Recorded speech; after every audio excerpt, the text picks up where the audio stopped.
Hello there, my friends, and welcome to today's show. I am very happy that I have Dr. Peter Hotez joining me, who answered a whole bunch of the questions I've been wanting to know about where we are at with the pandemic and COVID and winter and vaccines. And because Peter and I know each other a long time, we tend to just go off on different threads, and he told me about his grandfather, Morris Goldberg. So it was hilarious. Great conversation with Dr. Peter Hotez, who makes vaccines as part of his work, his living, and I think he's a hero. So I think you're going to love this conversation, and I'm always happy that he joins me. Also joining me, I hung out with my friends, comedians Finnegan and Ophira Eisenberg. We had another great chat. That's what I've got on store for you today. I want to thank everybody who joined me at last night's hangout, including Mark Nolte and his band City Park. His band members from Iowa City all punched into the virtual hangout happy hour Zoom link, and we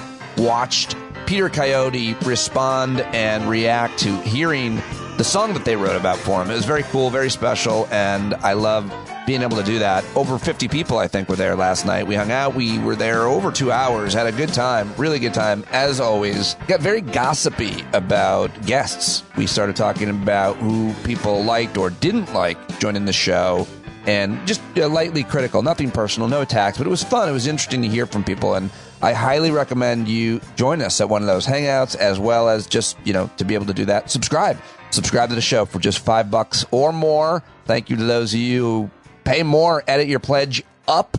Go to standupwithpete.com to do that right now. And thank you to Indeed.com for sponsoring the show this week.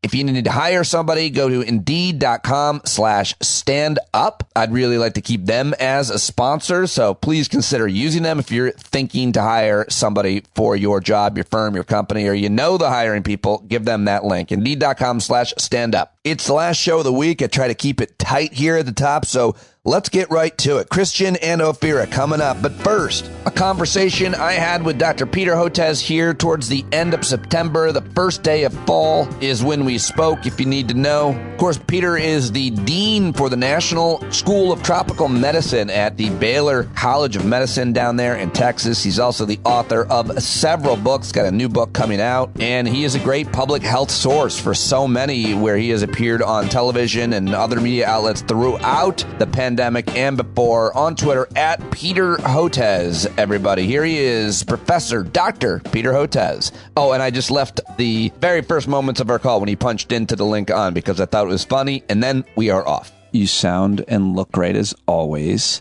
Did you see my little list? Not that you need. I think I saw it. You just sent it, right? Yeah, I just wanted to ask you about something about COVID, right? There he is, the OG, Dr. Peter Hotez, who's been on the case promoting vaccination and has been being attacked for it for as long as he's been on the case. Welcome back, sir. That's true. Thanks so much. Yeah, unfortunately, that's true, isn't it? I've been 20 years of attacks. It's been incredible. I guess you have to if you were going to categorize it or frame how those attacks have ramped up and why they matter, you have to take into consideration social media, Trump, and just the pandemic. Obviously, they've ramped up. You're a very public person. Is there anything you can say about the type of threats and criticism you've been receiving for promoting the greatest miracle man has ever created in science? Well, it's, the anti-vaccine movement has become a political movement, first and foremost. It didn't start out that way. It started out, with grassroots organizations, then well-funded non-governmental organizations. And that thread still exists, with all the craziness about autism, which I've been debunking for years and years. But because of my daughter who has autism, and I wrote that book, Vaccines Did Not Cause Rachel's Autism. How old is Rachel now? She's going to be 30 in the fall. So, and then now dealing with all the special needs adults and the lack of safety nets and all that kind of stuff. You're dealing with that. You're trying to navigate that. We probably could talk for hours about that problem. Huh? Yeah, especially here in Texas, the safety net. I mean, I love Texas. I love, the scientific institutions and the support, but the special needs adult safety net is really weak. In fact, Houston Chronicle's just done a whole several part series on how everything's just falling apart or has fallen apart from that standpoint. Yeah. Texas. But then, about and Texas. How just because you mentioned it, I mention this all the time, but the fact that Texas has not allowed the federal government to simply pay for health care and what's called the Medicaid expansion that the Affordable Care Act created, is that at play every day in terms of just turning down that money that could be used to help people? Most likely, I don't know the details about that, but okay, it's the lack of affordable insurance and insurance options, especially for so many Texans, is truly abominable. And then for special needs adults, things really fall through. And I mean, that's true nationally, but it's amplified in Texas, especially. Yeah. And then about 7-8 years ago, it went from autism, although that thread still exists, to becoming a political movement around this phony concept of health freedom, medical freedom. And that's when it got adopted by what was then called the Republican Tea Party here in Texas, and now manifests as that partisan divide in vaccination rates for COVID, which has, the New York Times even calls it red COVID, where we've had the overwhelming number of people have lost their lives since last May, when vaccines became freely and widely available.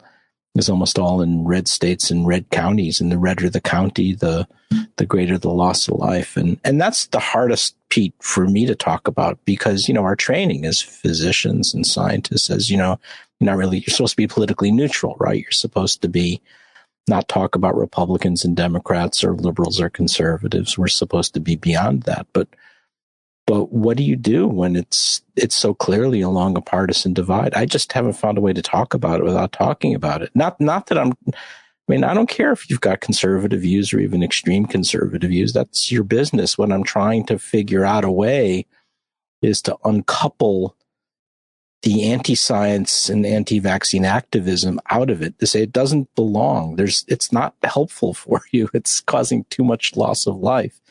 And in the new book that I've just finished writing, it's hopefully with the copy editors now at Johns Hopkins University Press, says that 200,000 Americans lost their lives needlessly because they refused a vaccine in the last half of 2021 in that Delta wave. 200,000. I mean, this is why it matters to talk about, because it's not that I want to talk about Republicans and Democrats, but 200,000 people needlessly lost their lives. And because of allegiance to this thing, I don't know what this thing is. And they didn't have to die. And so that's why it matters, because it's killing more Americans than global terrorism or nuclear proliferation or cyber attacks by a lot, by more than all of those things combined. Yeah, it's really pretty. There's no way. It's hard to know how to communicate with folks that won't change their mind, given the amount of evidence out there, given people they know and love getting very ill or even dying based on their political ideology, which is being poured into their head by often people who don't even believe it. They just say it to get more clicks and obviously to get elected. But I think there's also an anger from those of us who do support and believe in science and experts like yourself and do get vaccinated, because the truth is viruses stick around and evolve the longer they have hosts. So the question now is tell us about what you're thinking, expecting for winter, and how much would these folks, more people getting vaccinated and getting their booster, make a difference to the virus? Well, there's two parts to that question. So the first is what's happening now. I mean, the cases are slowly going down, but it's a very long tail. I mean, we're still at around 50,000 reported new cases a day, which is probably an underestimate by a factor of 6 to 10. So there's still a lot of transmission going on. It is starting to come down, but I am worried about yet another big variant of concern over the winter, just like we saw the Alpha wave come in the winter of 2021 and then Omicron BA1 in the winter of 2022. Those both arose out of unvaccinated populations in low and middle income countries. And certainly Delta did and Omicron did. So I have to believe, given the poor job we've done vaccinating the world, that we are at risk for yet another variant of concern. And so that's why I'm pushing hard on people to get this new bivalent booster. I think it can make a difference. And by the way, vaccinate your kids, because that they're also potentially at risk. I mean, the worry is that the next variant of concern that will come along may look more Omicron-like or not, and may actually give you even higher mortality, not lower mortality. More death, not less death. Yeah. So the key is the single most impactful thing you can do to protect yourself and your family is to have some self-awareness and situational awareness about your vaccination status. Recognize that the boosters are only holding up for about 4 to 6 months. And so if it's been a few months since you've been boosted, get this new booster as soon as possible. And by the way, while we're talking about it, make sure you get your flu vaccine. Yes, I'm going to go get both mine as soon as I'm done talking to you, because I was talking with my doctor friend yesterday, who's a pediatrician, and we hike in the woods every Wednesday. Shout out Dr. Z. And he was like, yeah, go get it right now. And I was like, so, but I think it's still, I've got a plan for a day where I might have some symptoms, right? Like, so just don't, if I have a big performance, maybe don't get it the day before. Other than that, get it right now, right? Yeah, I mean, the scientific community is a bit divided about when to get the flu vaccine. The CDC, and I got mine, the CDC says get vaccinated before the end of October against flu. There are some very smart people who are colleagues who say, well, it's not, that also doesn't hold up very long. And the worst of flu comes in January, February. So they will sometimes wait.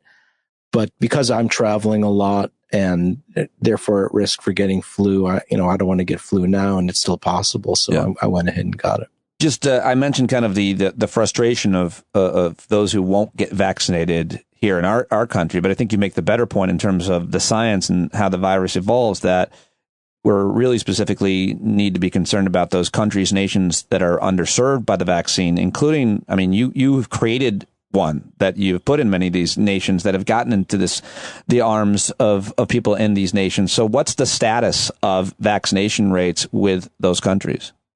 The African continent is still mostly unvaccinated.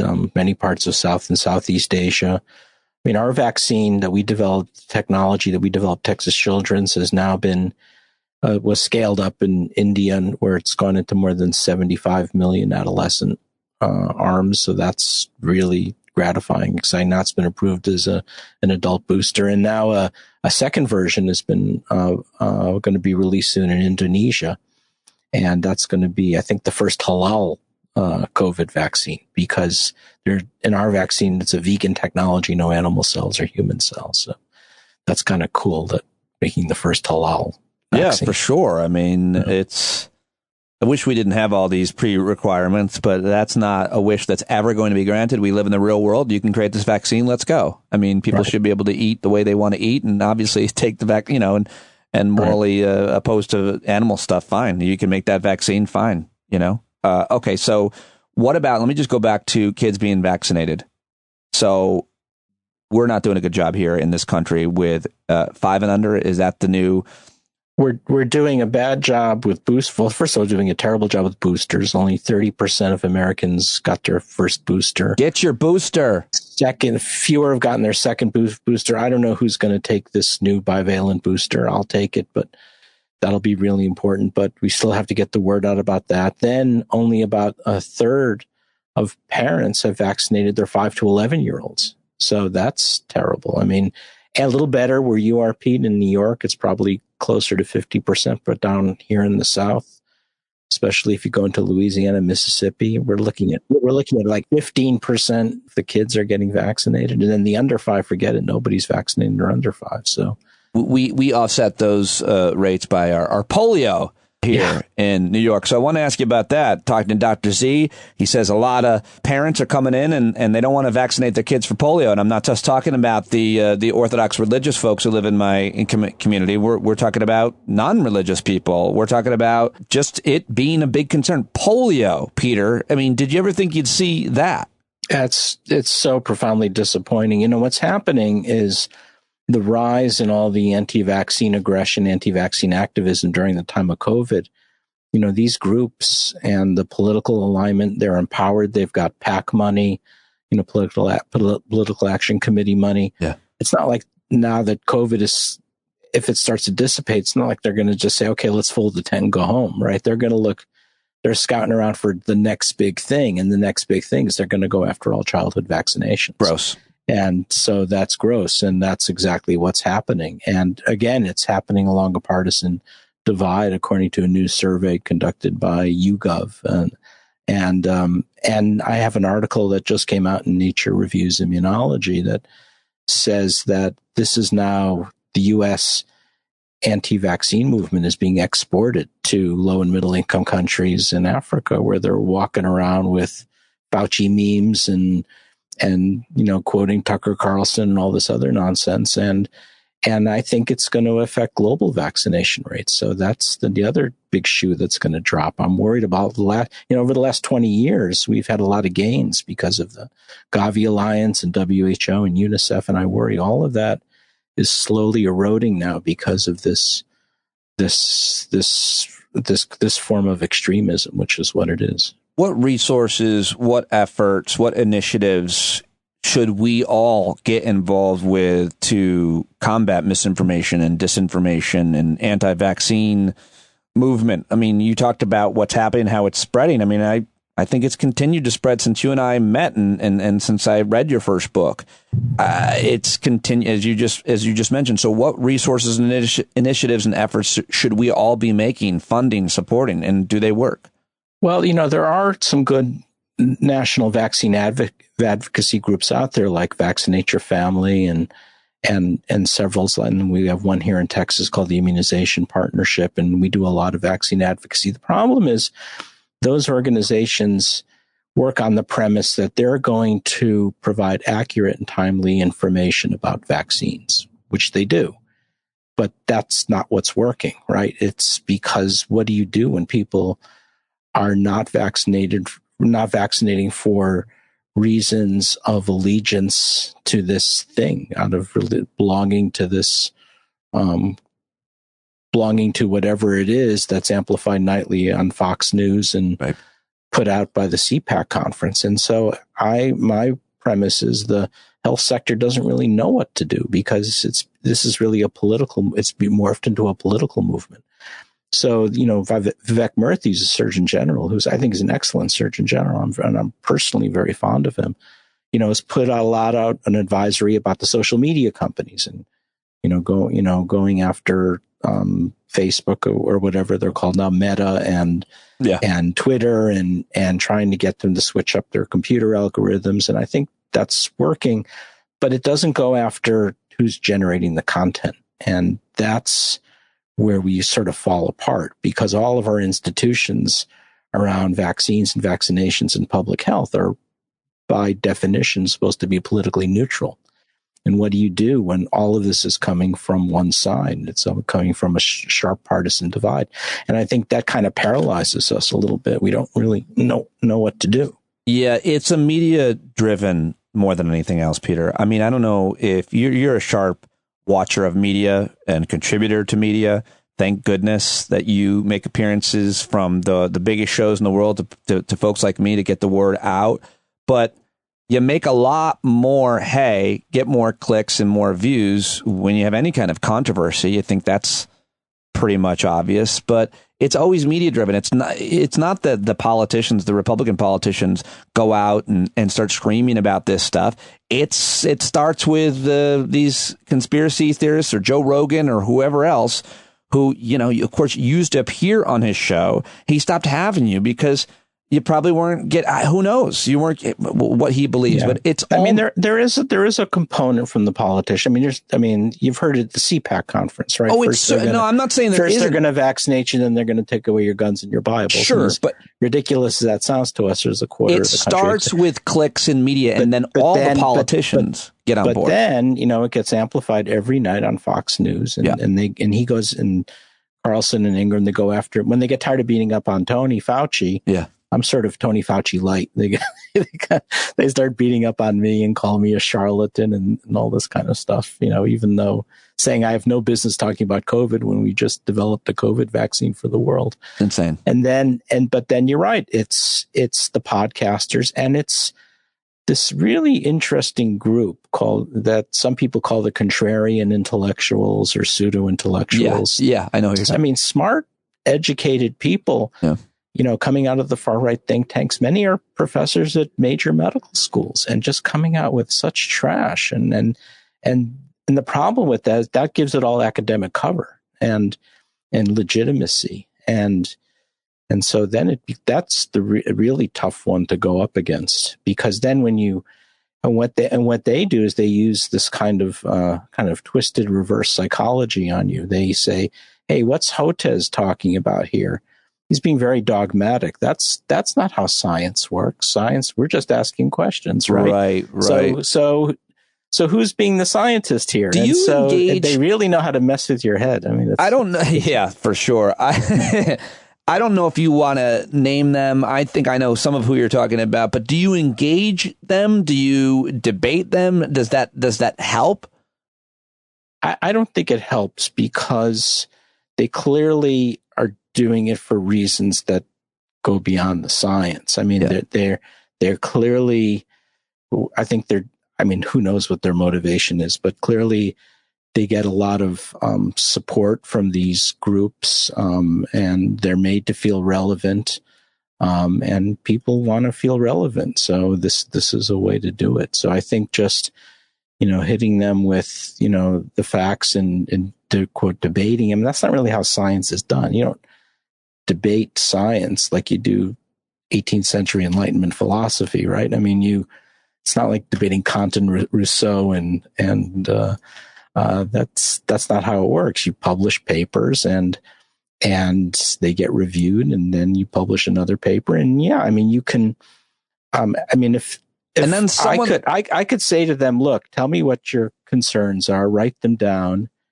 and I'll respond to them. But they don't want to do that. They want show trials, right? Right. So, no, you're so right. But then you got people like me who are just smart enough to pull a line out of a paper or a study, or just read the abstract, and then you cherry pick that and you put it out there, and you've got an audience, and boom, it is gone. And then, well, you've hit it. You've said it exactly right. So what they're doing is they're taking real facts and factoids, but they're very clever in this very nefarious way. They'll string it together to create a false narrative, and I can debunk it, but of course I have an MD and a Ph.D. and have worked on vaccines, including COVID vaccines, my whole life. But most of the public can't, and so they wind up doing a fair bit of damage as well. Yeah. So it's this kind of triple-headed threat of the extremist politicians, the conservative news channels, and then the contrarian intellectuals. And because that's not complicated enough, then you got the Russian government using this as a propaganda wedge issue to divide our country as well. And that's also been documented. So yeah. There's I just read something about that. Was it on COVID? It was the Women's March that the Russians interfered to create a wedge within the women's movement. And they're constantly at play. I'm not sure exactly what you're talking about, but but my colleague David Broniatowski, who's at George Washington University, has published a paper even before the pandemic that documents all the Russian bots and trolls and how they're using this as against vaccines, using this as a wedge issue to divide our country. In some cases, they're actually putting out pro-vaccine messages with the anti-vaccine messages, because their goal is a little different. Their goal is to destabilize democracies, and they're using vaccines as a wow. As I got to read that. I got to look at. I had no idea. Of course they are. I mean, it's a brilliant, if not completely evil, and duplicitous. Russia's not the only one. I mean, China does it. North Korea does it. Iran does it. But Russia seems to have, they can do propaganda better than anyone. They come into America. They join a conversation on social media, or they begin sometimes a controversy or a debate, and we all just jump on board and pile on, and it creates a wedge. It's happening all around. And a lot of them will use outright falsehoods about me to start the conversation. Oh, that's going. Nice. And that I'm a shill for pharma. Even though we don't take any money from pharma, and in fact, if anything, we're in competition with pharma with our vaccine. Not really, but definitely not taking money from pharma. And then you're trying to figure out, well, is that a Russian bot or troll, or is it coming from one of the far right think tanks? Because more often than not, it's, how the obvious troll things look like on Twitter, where there's no actual face and it's got a Twitter handle that's got a gazillion numbers attached to it. So it's not real. But so you're trying to figure out, well, who's is this coming from Texas? Or is this coming from Vladivostok? It's sometimes what a fool! Yeah, and you don't want to spend much time doing that. But I of course do. I engage them till the wee hours, Peter, because I have nothing going on, and I like bringing upon the pain upon myself. Let me ask you about the president this week. He was on, I think it was 60 Minutes, where he said the pandemic was over. That created some controversy. What did you think of that comment? Well, I listened to it because I wanted to hear what he said myself. Because sometimes, the president. I love President Biden, but he makes slips every now and then. But no, he said it twice. And not only that, it was pre-recorded for 60 Minutes. So if the White House wanted to walk it back, they could have asked 60 Minutes, just cut out that segment. Or if they wouldn't, they certainly could have gotten ready for it and had some prepared statements to go on to walk it back, but they didn't. So I have to believe their statements were deliberate. So that's the preface. My response is, well, I don't know what he was thinking, because clearly the pandemic is not over. We still have hundreds of thousands of new cases a day, most likely. We still have 400 to 500 deaths per day. Okay, it's not the 2,000 to 3,000 at the alpha peak or the delta peak or the Omicron peak, but it's still the second, third, or fourth leading cause of death in the country on a daily basis.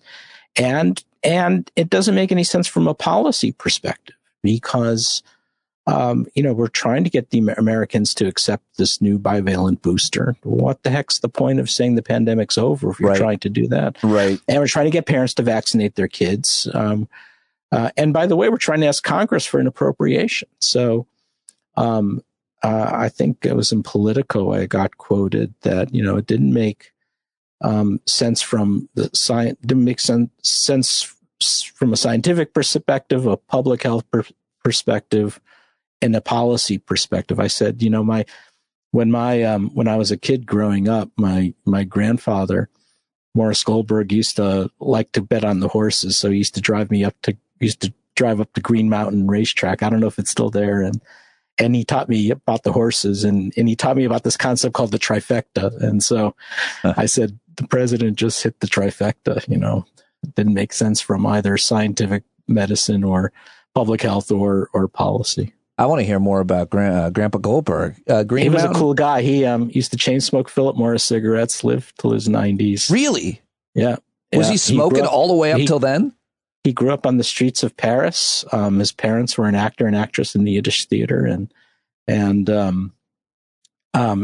he was basically orphaned when the parents got divorced. So the biological father came and got him when he was in Montreal. So he spent time in Montreal and came down here, and he was a fabulous guy. Not formally educated, but very, very street smart. And what did you learn from him?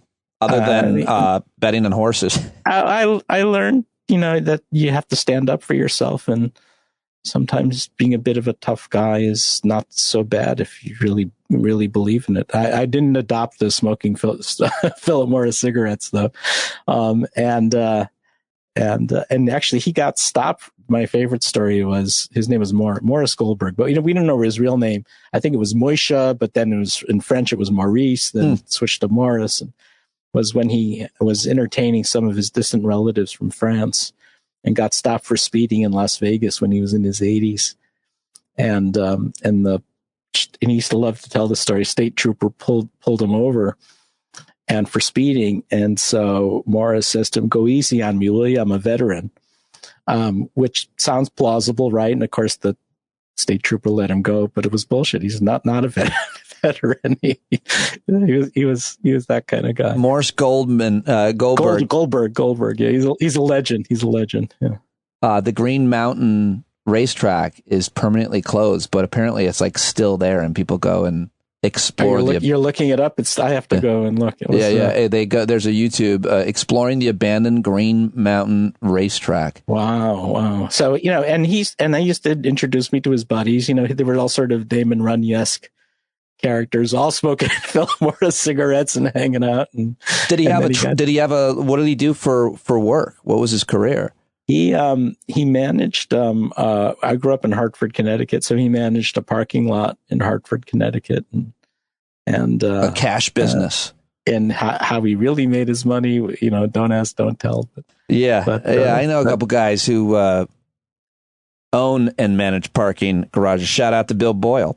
All right, so what about the next? What's coming? I mean, you and I used to talk about, and you still spend a lot of time working on curing horrific viruses that affect people that we don't think about in countries that we don't care about, unfortunately. But there are obviously other viruses out there that don't get as much talk. And I know you're talking a lot about the next pandemic. So do you want to take a little moment to scare us? Well, remember COVID-19, which is also known as SARS-2. There was a SARS-1, right, in 2003 that came out of southern China and shut down Toronto, Canada for a while until the Rolling Stones finally came and did a concert. That's what brought back Toronto after SARS-1. What's that? I didn't know that. Yeah, that's a great story.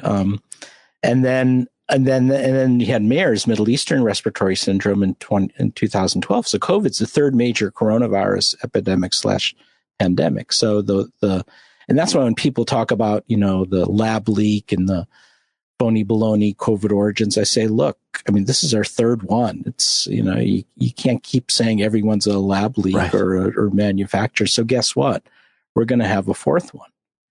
And you might say, when? Well, I don't know. So far, we've had 3 in this 21st century, so on average every 7 years. So I have to believe that, 5, 6, 7 years from now, we're going to have a fourth major COVID 27 or 28. And the reason is because, studies from the EcoHealth Alliance and elsewhere show you have bats all over the face of East Asia that are carrying coronaviruses. So they're probably jumping to humans all the time. And it's just every now and then one of them catches fire. And so I'm concerned about that. I think that's a high probability event. I'm still worried about new flu strains, avian flu. We have something called Nipah virus. And that's on a background of all that malaria and tuberculosis and HIV AIDS and our neglected tropical diseases. So, and the reason I think a lot of this is happening, I wrote about in my last book, called Preventing the Next Pandemic. I think, if we started to see an increased frequency of these new emerging infections, as they say, in this 21st century, especially over the last few years. And now we've had monkeypox as well, and now the return of polio. It's this confluence, I think, of political instability, especially in war-torn areas like in the Middle East, or political instability in places like Venezuela, elsewhere in Central Latin America. I think it's a very aggressive urbanization. As the world changes, we're coalescing into these big urban areas, and that's how for the first time now more of the world is urbanized than it is living in rural populations. So that's manifesting as these huge megacities. Right. So in 50 years, the whole world is going to be just Karachi and Kinshasa and Sao Paulo and Houston, Texas are going to be these massive megacities of tens of millions of people. And by the way, it's going to be hot as hell because of global warming. So the world is coalescing into these big sweltering megacities of people on top of each other. So that means mosquito-borne viruses like dengue and Zika, they're going to become more frequent. It's going to outstrip urban infrastructures for clean water. So we should be looking at more diarrheal pathogens. And then, of course, unless we do something to curb pollution, more respiratory infections. So the future is not looking so good from a disease perspective, and I argue it's already starting now.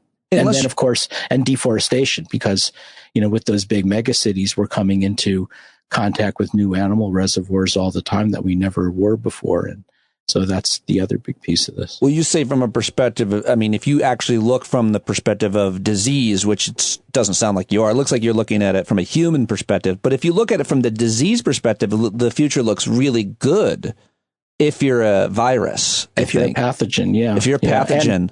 And the problem is we're not really looking at this. And part of it is because, if you look at the way medical schools are structured, we tend to be kind of isolated from the rest of university campuses. Look at where you are in New York, the medical schools are often on separate campuses from the undergraduate institutions. So what it means is there's not really a mechanism in place to have dialogue between the physicians and the biomedical scientists with the political scientists and the economists and the earth scientists and the ecologists. And we've got to figure out a way to bridge those disciplines better, where we can have a better conversation, because that's what's driving disease right now. Very interesting point. That have you or others worked on initiatives or just made efforts to reach out to the kind of political scientists, the sociologists, psychologists that are right there on the same campus? Baylor College of Medicine is part of the Texas Medical Center, so we don't have that luxury. We're across the street from Rice University, but the interactions are not as intensive and interactive as we'd like to be. We speak different dialogues. We apply to different funding sources for our grants. Amongst the problems with academia is we tend to be pretty siloed. We get promoted on the basis of writing and speaking for each other. Right. And writing in our own, high profile journals and that kind of thing. Well, we've got to figure out a way to bridge that. I'm always looking for solutions, and one of my favorite things that I've done over the past year was put you together with Michael Mann. But that was two scientists, and that was a great episode. Just sitting back and watching you guys have exchanges. But if there's any kind of professor, political scientist, or analyst that you'd love to talk to, I'll set up the thing. We'll record it. And I did a podcast with someone I really respected and impressed with, Ruth Ben-Ghiat. Ruth Ben-Ghiat, yeah, she joins me quite often. Oh, she does. Yep. She's the historian, but is really, she taught me a lot about authoritarian movements, and that she helped really stimulate my thinking to recognize that the anti-vaccine, anti-science movement is part of a larger authoritarian push, and that's the basis of my new book. So someone like, she's very impressive, and Molly Jongfast is another person I did a podcast with, and she's terrific. So there are a lot of good people like that, I think. And we need to have more of those kinds of dialogues. For sure. Yeah, I love Molly too. All right. Well, I appreciate you being in this one with me, and I'll put it together and get you on with some other folks and have you guys have a conversation where I just kind of sit back and make pithy remarks in defense of pathogens. You're terrific, and thank you for giving me a voice. I appreciate it. Always appreciate you, buddy. I'll talk to you soon. Okay. All right, there he goes, Dr. Peter Hotez. How about him? Wasn't he great? Isn't that awesome? Love that I get to talk to him. Such a great guy, and I love going off on those little tangents, hearing about people's lives and family members, especially somebody like that you've watched for so long talk seriously about such crazy, dangerous, scary things, and then you get to hear something personal like that. Okay, so always happy to talk to Peter. Please go tweet at him and let him know that you heard him here on the show. He makes appearances on several different shows, so please let him know how much you appreciate seeing him here on Stand Up at Peter Hotez on Twitter, by the way. Okay, now it's time to get to my weekly, pretty much, we try to make it weekly, conversation with Ophira Eisenberg and Christian Finnegan, who I love talking to, two of my favorite comedians. We always have a great three-way. See what I did? And I think you're going to love this one as no exception. Please go to their social media and follow them at Ophira Eisenberg and at Ophira E on Twitter and Instagram, and at Christ Finnegan over on Twitter. You can go buy both of their stand-up specials. You can stream them, of course, and go subscribe to Christian's newsletter about music. It's called New Music for Olds. I really love it. I've learned so much from it, and it's just a great source, something to subscribe to that's not hard news and so on. So go subscribe to that. Christian, Ophira, let's do it. Boom. It's recording. Christian, Finnegan, Ophira, Eisenberg. That means it's Friday. Very excited to see both of you. I saw Ophira in person in the city this week because we both did the same gig, which was part of Climate Week. A Tuesday, Christian, your reaction to someone says, could you perform midday during the week? What do you hear when you hear that? I hear you better be paying me. Yeah, but then yes. And what if that number is not even, it's incidental? Well, if it's in the city, if it's just like a subway ride away, then, I mean, that's sometimes the hard thing is when you're pricing yourself, because it's like you want to maintain a certain quote unquote rate because that people will base what they pay you based on what other people have been paying you. But at the same time, it's like, oh, Tuesday afternoon. So I either go do a show or I sit around my house. There's no reason not to. And so, right. Well, what Except if for the getting gig, up and moving is costly? Yeah. What if the gig were taking place during Climate Week and it was with an organization that has an awesome intentions and money and resources and really well produced, but they say, hey, listen, can you do some kind of positive material around the climate crisis? Now, what do you think, Christian? How much time do they want you to do? 5 to 7. 5 to 7. Yeah, I can fake that. And it's hard. It was hard. What if they said they want to review your material beforehand with you? Oh boy, you're really making me question this gig. I won't do because that was a stipulation. To do. That was a stipulation. Did you do that? No, I won't. I didn't do it, and I won't do it. That's a deal breaker for me because, as you both know, I don't have any material.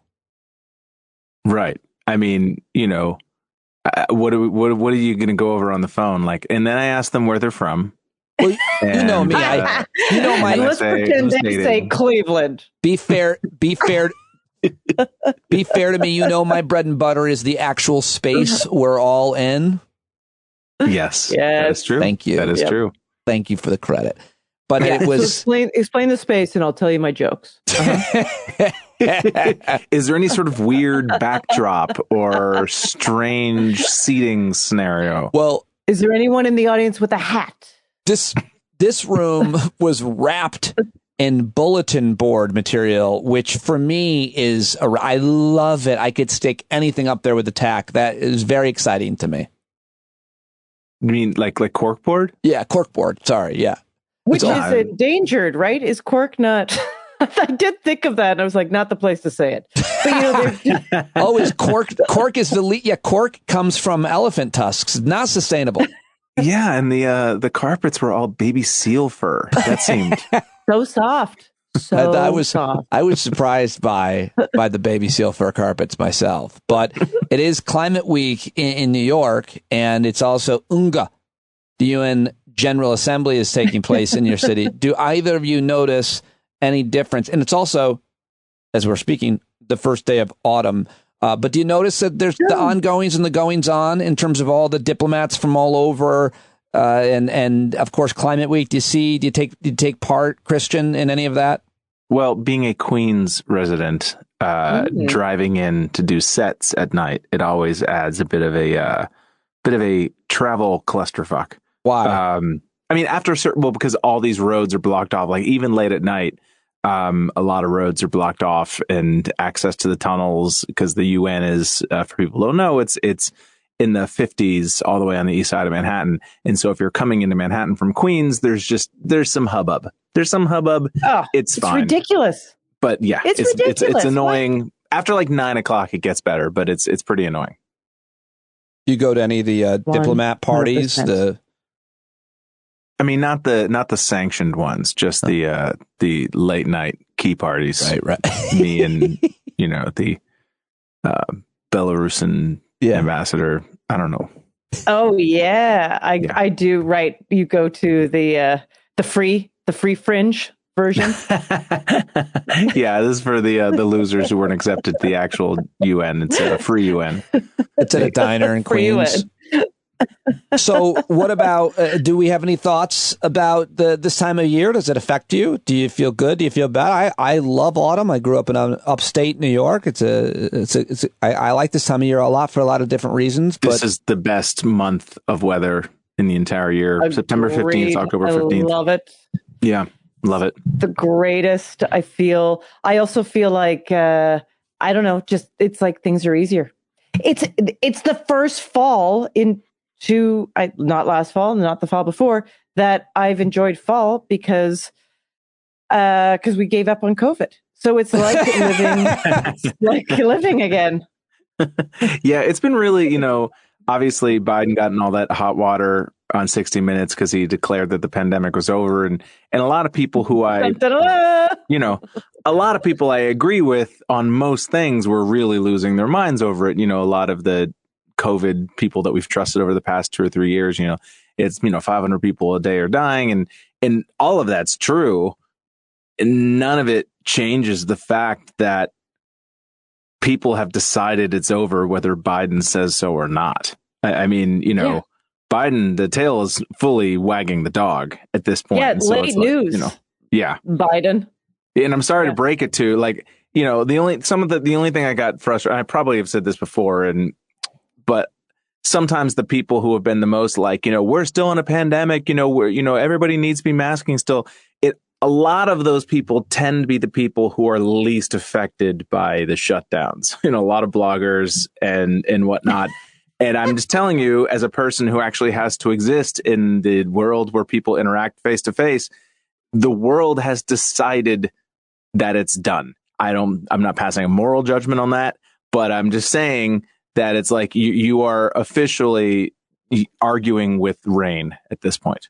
Like it's happening. Yeah, and to add on to the climate week thing, my sister is a professor, and there was like this added element of like COVID also showed us that maybe we're spending too much money flying all these academics around the country, around the world for conferences. We can do so many of them over technology and no carbon footprint and all these great things. And she went to one yesterday, and like 2 people attended. And she was like, so I guess we're not doing that anymore. Wait, so like, you mean that nobody had shown up to the in-person one because they were all watching it online? No, nobody wants to do the online one. Yeah. Okay. Yeah.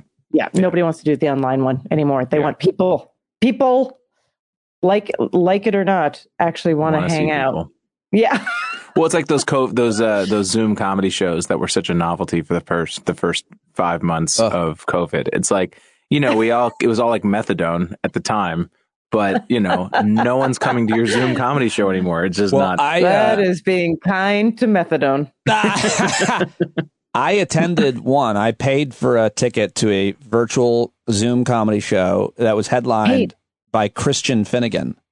I paid to watch him do it because I thought if anybody could do it, it was going to be the strength of your material. This is why I clearly wasn't going to do it.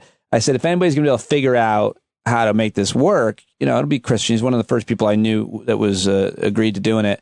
And it was wonderful. And he did what it was. He did as good as you possibly could. Technically, it was perfectly sound. I loved it. But I found myself people watching. I looked at the other. Yeah. There's one woman who was very attractive, and she was like at home in her bed with a glass of wine, and I was like, I'm just gonna watch. I just voyeured out on her, and it was I felt badly about myself for the first time, like while watching comedy. In this case, someone I love perform. It was uncomfortable. Yeah, well, it's rare that you can watch the performer and the audience. It's like sitting. It's like I sometimes when you're in a comedy club, there are certain clubs that have like chairs along the extreme right and left of the stage. So where some people who are technically watching the show are facing the audience. Right. those are always the best people to pick on because then the whole audience can see them along with you. But you would never stare at somebody in a venue because that person would see you. I mean, I'm not saying you would never, but not for the long periods of time. Like they're on a Zoom call, no one knows who you're looking at. Yeah, whereas, Did you do any virtual space ones where basically you are a little, like you're in a video game but it's interactive and people are there too and they could walk up to you? What? No, those you're talking about like VR ones. Yeah, no, I've never done any of those. No. What are those? I did one where like you take the stage and like you're just looking on your screen and watching these little little characters walk into the theater, and then you see, and then all of a sudden they see your video pop up and you're like, hi, I'm Ophira Eisenberg. I'm here. My name is blah, blah. This is why. Yeah. And then you're immediately assaulted. And then you go backstage and some people bought VIP tickets and they can come talk to you. I mean, I just ended up with my arrows, like just running. I was just running. I was like, how do I run away? How do I run away? Which way can I run? Oh my God. I wish I knew that you were doing that. I would have definitely come up and harassed you. Thanks, Pete. Just been real annoying to say. Getting in the spirit of things. Really irritating way. You can do anything. I feel like you experiment with all kinds of different, from storytelling to virtual to hosting. Obviously, you are a utility talent. Timeshare sales to everything. Just you would not believe how my real estate is going. You had a speaking of there's so many comedians who get into selling real estate. I think it's because because I think it's because the hours, you kind of make your own hours, and it's kind of there's a kind of thing where I guess you can work as much as you want to. I don't know why it tends to be such a comedian friendly business, but I know at least 5. I mean, sales in general, I think for most people, we can agree, many comedians off stage, you're like, they would not be a good salesperson. But if your job is sort of sales of jokes, so then people are automatically are like, oh yeah, you can sell stuff, you can lie to people and stuff. But then I think for real estate, it's because the commission is in New York. Like, if you the other thing is sale. The reverse is also true, that a lot of people who are in sales think or wish they were comedians. So true. That is true. But I'm also thinking of comedians who would be bad salespeople. I'll go ahead and call out Todd Barry. I think I'd close the door. Who is this? Why are you talking? No. So quietly. No. I don't want whatever you're selling. 3 bedrooms. Half bath. All yours. Could be all yours. Oh, man. Do more Todd Barry showing you an apartment. Okay. The other thing I certainly wanted to ask you guys, being New Yorkers and being fair-minded individuals, I know you were commenting on this on Twitter, so I know you're paying attention. But yesterday, big news broke that the Attorney General of New York State is bringing civil case against the Trump organization and every organization that he owns, the family owns.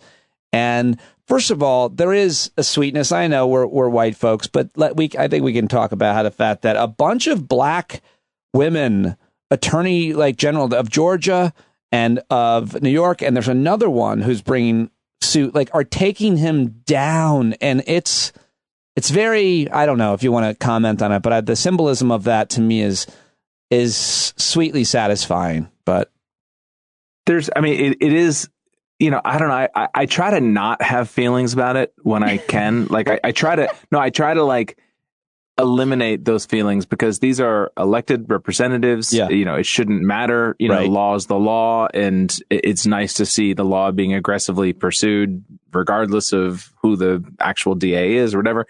There is kind of a beautiful truth about it that it's just I think if anything is kind of proven to me over the past few election cycles is that black women are the least full of shit people in the country. In terms of kind of doing the work and just calling it like they see it and voting in a way that, and actually backing up their words with action, and just not being full of shit. I don't think any other group has covered itself in glory over the past 20 years. But there's also a part of me that's like, oh, every person who is inclined to think that Trump is being unfairly attacked is just going to see a black woman and that's just going to undergird their racist feelings, which, who gives a shit? But that's what I think. And the supporters are paying for his bills.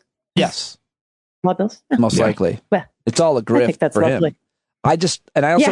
I loved her announcement, the way that she announced it. It was somewhat performative, and I have no problem with that. When she said the word astounding and hit the G, which no one hits, to me was, I love astounding. She goes, it is astounding. And I was like, I must have heard that 50 times, and it was satisfying every time. I liked that I liked the way that she stood there at those microphones in that press conference and delivered that. She added her own reverb. Astounding. Sunday. They're saying that they might not be able to do any business, real estate, or get a loan in New York State. And this could be the end of the Trump organization. They're also saying that, he inflated the size of his apartments to devalue the tax burden and so on. And it's like, do we all do that? Do we all do those kinds of things trying to get away with it? Do all, real estate magnates and tycoons do that? Is there, and people... But I think it's a matter of degree and frequency, but I will say that my excitement about it was undercut slightly when, I don't know if it was Ken Delanian or one of the experts that they have on MSNBC was saying, and when they bring, when this goes to a jury next year or the year after that, and I was like, oh God. Yeah, right. Exactly. You're like, come on, man. Like, so not enough. This is, I did get back to me. And when President Trump in 2025 is able to, find something to sick Attorney order. General, Diamond and or Silk on the case, and eliminate the investigation. Which one is Diamond? Which one is Silk? Either one of you that wants to bid. Doesn't even matter who shows up. So the other big Trump thing this week, of course, is that, last night he gave an interview to Sean Hannity, and they were talking about the documents that he had, the classified documents, and he's been trying to argue legally. People know the legal developments, and they heard this quote, but I'm just trying to set it up where he was like, you could declassify things just by thinking about them, because that comment lit up social media, and Ophira had everybody had a joke about you can declassify by rethink. Did you see that last night? And did you declassify anything just by thinking about it? I reclassified everything with that. Yeah, I reclassified all of my stand-up sets that are online that I don't have control over. Just by thinking about them. Some of my followers were very easy to reclassify. Yeah, that's exactly how probably... No, I guess I was out living my life and I didn't see this on Twitter. Okay. What happened? All right. He was... No, I just want to know the jokes. I don't want to know the jokes. Well, I'm sure they're all out there. I have this weird thing where when everybody's making a joke about something, I just have this knee-jerk reaction to not want to make a joke about it, because it feels, I don't know, it feels like participating. It's like drinking on St. Patrick's Day. It's like, I like it when you see someone 3 days later when they tweet theirs out. I'm like, yeah, you thought about it. Yeah, exactly. It wasn't just this sort of rush where everybody's trying to be, Jimmy Fallon, or whatever, a late night host. It's just, I don't know. Sometimes the round robin, everybody's got to have a so-and-so joke. So I did not participate in I'm with you on the not wanting to make the same joke, but I'm not with you on the not wanting to drink on St. Patrick's Day. I think I'm inspired. You know what? I think social media kind of ruined, and that's the word I'm going to use, the Queen's funeral. How so? Otherwise, it would have been such a... I think there was so much chatter after she died, where, just so much chatter that whatever. I was not interested in viewing it. Okay. So that's just where I put myself. But I felt like for the most part, nobody cared by the time the actual event happens because it was like all played out. That I agree with. I mean, yeah, it was like 10 days of stuff. And that's absurd. Even without social media, that's just an absurd number of events. There's just only so much moroseness people can muster. Right. And different angles on things. Like everything was explored. And then there was a funeral that people were like, oh yeah, that happened. Okay, whatever. I already commented on that. Yeah. I already got my zinger in. That was a weird event too. Those are all great points. I'm just sitting here thinking about how social media affects. I'm trying to think of an event that's comparable, but I mean that woman was the queen for 400 years. I can't think of many other situations where I suppose anybody who dies, but usually it's like, I don't know, either a legend dying, at a proper old age, or someone like Kobe Bryant, an accident. Well, there is something kind of, I don't know if beautiful is the right word, but something very archetypal about the world we live in now, that the last remaining sign of sort of consistency in sort of old world institutional power still fell victim to being chewed up as content. Do you know what I mean? That's the most eloquent way to put it. Yes. Yeah. That nothing survives the content mill. Everything is reduced to, what's the thing from the It's Made of People, the Charlton Heston movie, Soylent Green. Like everything is just sort of reduced to this just glob of content that you consume and then shit out and move on with your life. It's such a great... Or you could just be like, there's the queen, and then the rest of us that are tippity-tapping on our little Twitters and whatever for our hot takes, we're just serfs. Like, we're just all equally serfs. Yeah. But it is, like, we're just fed nourishment. It was her final act of magnanimous, is her final gift to the culture, is turning herself into food for our social media feeds. Her last words, I'm surprised it's not getting covered. She leaned into Charles and she said, I died now for the content. Hashtag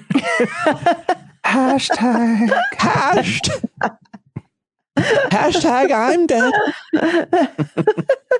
It's an amazing British accent. You're known for your accent work.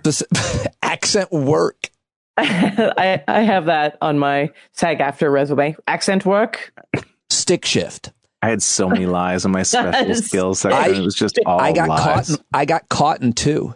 Oh, did you? What did you say you could do? What happened? Well, was one of them juggling? I got caught when I applied to be a waiter at a fine restaurant in New York when I first moved to New York, and he didn't believe that I'd worked at a fine dining in Disney World where I just left. And I didn't. Because those two terms are contradictory? Well, they have fine dining in Disney World, but they have fine dining. They have waiter service. Fine. It's fine. Point is, I worked fast food, and he clearly called me out. He goes, carry these 3 plates. I started putting on my plate. He goes, leave.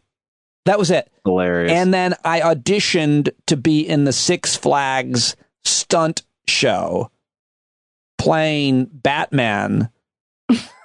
And because I was trained in stage combat, and they go, and I lied and said I could drive a motorcycle because I thought I could because I had in the past. And I got on it and I popped the clutch, and they're like, you can go. Twice. Man, talk about a sliding doors scenario. How different your life could have turned out. Yeah, sounds like 2 different times God showed up for you. Okay. What theme park was this? This was Six Flags in New Jersey. Uh-huh. Yeah. So sad. I thought I was going to make it to the water skiing part because I was really good at that, but I never did. But you mentioned the content thing. This has been my week. I do this every once in a while of listening to right-wing, specifically podcasts. So I listen to the Daily Wire people. Mm-hmm. That's Ben God Shapiro and this guy Matt Walsh, and they had a panel conversation, and I it's important to kind of just know what subject we're talking about. Completely different subject matter, at least in the what I listen to, and what they talk about a lot a lot. Their big thing is trans surgery, all of it. But it was just most of the conversation. And it was just today. It was like of all the things happening in the world, that's their drum that they beat. You know what? Because what else can they engage on? And I mean, one more, I want you guys to react to it, but one more point, and just brought it up, was one of the guys on the panel said, and for our subscribers, we've got this great piece of content where one of the guys went to the hospital performing these surgeries, but it was just so weird to hear them call it content. I'm like, what are you doing? What is it that you're doing? Content? Anyway, they're talking about trans. That's all their content. Wow. I was just going to make a joke and guess boobs, and I was kind of right. They do. They talk about 16-year-old girls removing their breasts. They actually talked about that. Yeah. I'm sure they do. That's they're playing the hits, and the more that goes on in the world that reflects badly on the conservative movement and Trumpism and things like that, the more they will focus as narrowly as possible on trans issues and things that just give people the oogies. Well, that's right. That's always, to me, this is the most profound thing, is the difference in the subject matter is they're talking about something that affects very few people, but it does affect culture, I would say, disproportionately, maybe because how much they're talking about it. It is a new thing, but the rest of us are talking about education, employment, science, disease, healthcare, climate, racism, justice, democracy, and they're talking about, and that all those things affect everybody. Yeah. Mm-hmm. Well, I mean, to me, the biggest sort of hallmark of a conservative is they would rather, and this is going to sound hyperbolic, but I don't think it's untrue, they would rather people die than them be personally annoyed. That their personal discomfort and annoyance is somehow more egregious than actual suffering and death, or violence or, oppression suffered by other people. That just the mere fact that I don't like that and you're making me acknowledge it. Ew, that's gross. I don't like it. That is somehow where the battle line needs to be. Not the fact that, police are, brutalizing people in the street, or that there's a war in Ukraine, or, you know what I mean? Like, it's strictly, here's what's annoying me and why can't that be the only conversation? Well, all the other stuff is like too hard on people to even understand. This is pretty easy. And I think all of them have paid for sex with a woman that ended up having a dick, and they're still working through it. They're still working through it. Entirely likely. Because they liked it. I know that's why I talk about it a lot, but I don't usually do it on air. It's just usually a thing I talk about privately. Dear diary, I guess another entry on this. I never thought it would happen to me. And that I would love it so much. Right. Now it's all I can think about. So I just think that that's such an important point that you just also made, Christian, but the opposite of that is, as I talked to Peter Hotez on today's show, the data that connects conservative Americans to getting very ill and sick and dying of COVID is so overwhelming. They call it red COVID. Like it's almost the opposite. They're dying because of that. People have made this point over and over. I know, but COVID, it's still the second or third leading cause of death in America. And within that group, they want to focus on the people who are overweight or something like that, because that's another subgroup. But they're also people who mainly are not getting vaccinated who get severely ill and die. And that is it's such a huge statistic as to illustrate the way of their thinking affects them. Talking about voting against your own interests, guys. Oh, I mean, it's like listen, but that on their deathbed, if by any chance they get it, they'll still say it's something else. They'll be like, oh, it's because I've thin blood, or like whatever it is. Yeah, it'll be because some healthcare worker, was a trans. I must have touched a bag of fentanyl. or something, or like there must have been some. I touched a bag of fentanyl. That's what the police department said. Like some officer touched a bag of fentanyl and then went into seizures. Well, we heard a lot about fentanyl this week, and this is the last thing I'll ask you guys about, because that is what the Republicans like Ron DeSantis and Abbott and other border states, or all Republicans, point to, and the commentators as well, that's the issue with our border, is that there's so much fentanyl coming in and killing people. And guess what? They're right. That is an issue. That is an issue. But conflating that with migrants and refugees and the vast, vast majority of humans who are coming across the border for any number of reasons and opportunities is ridiculous. But this week we saw them shipping people around the country in a huge discussion continuing about immigration. What do we think about what this political stunt and what happened in Martha's Vineyard and the reaction to it, you guys? I mean, it's so blatantly an attempt to sort of win back the momentum on a sort of national scale. That, this sort of like, oh, news has been very bad for us the past 6 weeks between Roe versus Wade and all these things. And like, how can we get the conversation back onto ground that we are comfortable arguing on?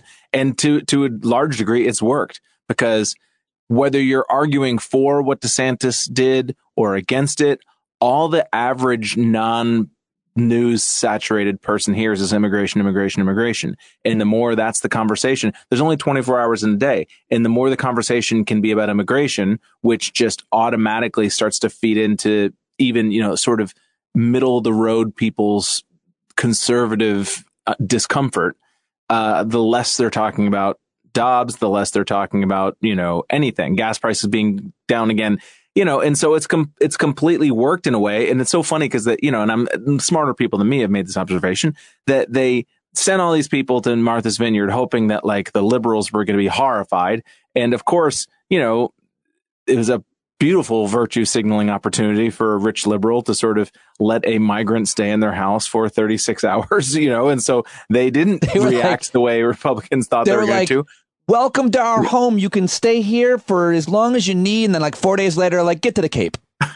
Yeah. I mean, time to go. Yeah. But I mean, so it didn't work. But what they've learned, and this is, I think, what Trump taught them, is that just lie and say it did happen the way you wanted it to. Yeah. Yes. And most people just won't hear it. It's like, oh, they kicked them out. Fact check? No. Yeah. No. Yeah. Nobody cares. Well, my buddy told me. You're an immigrant, Ophira. Yeah. And I feel like my fentanyl sales are up, but not as much as I hoped. And I think it must be the other immigrants. What? You're worried about your job is being stolen by an immigrant. You're being replaced. Unbelievable. Coming across the border. You got to come up with some better ideas, some more creative ideas to move that horrible. My fentanyl is organic. That's what I'm going with. Okay. It's vegan. Speaking of that, last thing that really annoys me, Wonder products. I mean, I keep hearing people that I respect selling these on their shows and whatnot. Just take one scoop of this. Take this pill. Who are these people that are still doing all of these kind of supplements and lose like powders and stuff? I don't know. I'm sure a lot of people listening do it, but I I'm holding out for one. I'm not a bodybuilder, first of all. I think, there's some people that they dedicate their life and their careers to bodybuilding. And I think there's protein powders but my husband bought because of the like super greens. It's like a super greens one. Yes. Mm-hmm. You're supposed to get all of your vitamins and milk, everything. Nonsense. You just drink it in the morning. First of all, I kind of like that idea of that stuff, but it was so disgusting. It was like grass clippings mixed into Red Bull. See, I think I could do that though. If that meant that I didn't have to eat vegetables at all, because I like salad, but like I don't like a lot of cooked vegetables. Like I just don't enjoy them. Yeah. I would gladly down a disgusting shot of dirt and grass. No, it's not dirt and grass though. It's just a bunch of chemicals. And your body just pees it all out anyways, because you can't just like splash just a ton of shit on your body and go absorb it all. It does it a different. Really funny to imagine Christian looking at some cooked asparagus and be like, nah, and then just taking a cup of dirt and leaves and grass. Be like, I'll eat this. Absolutely. If I could just pound it like a shot. Put it in a blender. Put it in a blender. Yeah. All right. Well, that's what we're selling. Whatever that mix is, you come up with it, and we'll sell it right here on the show. We'll throw it out there. Finnegan's Health Tonic. Yeah. I'm just going to just literally scoop out just a cup of dirt from a tree pit, a New York City tree pit. And I think we should put it like in a whiskey bottle, though. That's how we're going to sell it. Oh, now you're marketing. Now you're marketing. Finnegan and Eisenberg, Ophira and Christian, thank you as always for joining me. So much fun. Appreciate it. bye. Pleasure. Thanks. Great content. Great content, everybody. All right, how about that content, everybody? Christian, Finnegan, Ophira, Eisenberg, there they go. Please go say hi to them on Twitter. Thank them for joining me here on the program. And thank you very much for joining me today and any day that you did. Please go check out the videos that we've been posting on social media, youtube.com/standupwithpete. Go over there and subscribe to the YouTube channel. Like us on Facebook and Twitter and Instagram at Pete Dominic mostly. And I hope that you have a good weekend. I hope that if you haven't subscribed to the show, that you'll consider subscribing and join our community and hang out with us on Thursday nights and on the Discord platform anytime. And soon I hope that we'll all get together. There was talk of that last night as well. All right, that's it. I'm out. I'll be on News Nation tonight at 10 p.m. and pretty much every Friday night they ask me if you ever watch that network.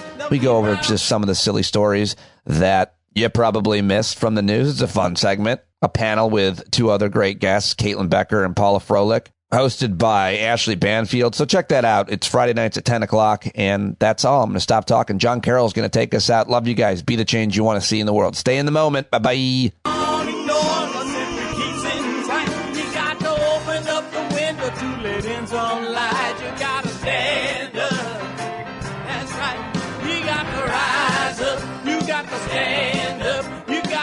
The devil straight in the eye. We got to let him know it's his turn to go. See it clear and all you hear is a lie. So get up off of your butt, get down off of your fence. Even if it ain't a very friendly audience, well, they'll begin to listen when you start making sense. And you stand up, stand up. No need to point your rifle to defend your town. Just stand up, stand up. You know they can't deny you what you're laying down. Boy, you better stand up, stand up. Show your face of every color, yellow, black, red, and brown. This is the place where every lost child will finally be found. There's only one thing to do before we stand our ground, and that's stand up, stand up. Well, the founding fathers saw a land for all. They had to stand up, they had to stand up. They had a keen imagination for a crystal ball, drawing all the plans of a stand up. But all they had to go on was the time they were in, with other causes for laws, and since they weren't even sin, they knew that change was gonna come before the change could begin. They had to stand up. All right, they had to stand up. We got to stand up. We got to look the devil square in the eye. We got to let him know it's his time to go, and make it clear when all we hear is a lie. Why you lying awake wondering where the money all went? It'll be the cost of freedom that'll go unspent. You can see him flee the scene of that experiment if you stand up. All right, we got to speak up, we got to reach up and raise your voice in every way you know how. Don't be toes up, you got to show up. Ain't no better time to do it but now. No need to pledge allegiance to no wanton tribe. Rise up, show obedience to the voice inside, and listen well and it'll tell you not to run and hide. It says stand up.